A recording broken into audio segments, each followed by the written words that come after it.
প্রসাদের মাটিতে শ্যামাপ্রসাদের সরকার তৈরি হবে, আর সেটা হতে চলেছে। একটা বৃত্ত সম্পূর্ণ হলো। গঙ্গোত্রী থেকে গঙ্গাসাগর পর্যন্ত সরকার, কচ্ছ থেকে কন্যাকুমারী, এটা বাকি আছে ওদিকের কয়েকটা, সেটাও হবে। কারণ ভারতবর্ষ, এখানকার সাংস্কৃতিক জাতীয়তাবাদ, এটা কোনো রাজনৈতিক বন্ধনে গোটা দেশকে, 140 কোটির মানুষকে এক সূত্রে বেঁধে রাখেনি। সেটা রেখেছে শুধুমাত্র তাদের সংস্কৃতি দিয়ে, তাদের সাংস্কৃতিক বহমানতা দিয়ে। এটাই আমাদের জাতীয়তাবাদ।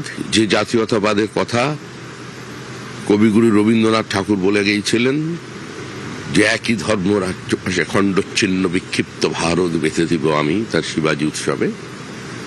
এবং সে সময় বাংলা সাড়া দেয়নি তাকে, সেটাও আক্ষেপ করে গিয়েছিলেন রবীন্দ্রনাথ। যে কথা ঋষি অরবিন্দ বলেছিলেন যে Bande Mataram is not only a mantra, it is a religion of patriotism.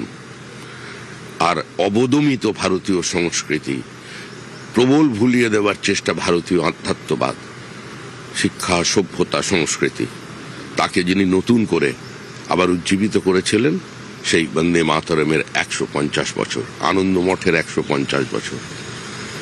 আজকে ঠিক সেই সময় একটা সরকার তৈরি হতে চলেছে, যে সরকার সেই মতাদর্শেই বিশ্বাস করে, বন্দে মাতরম।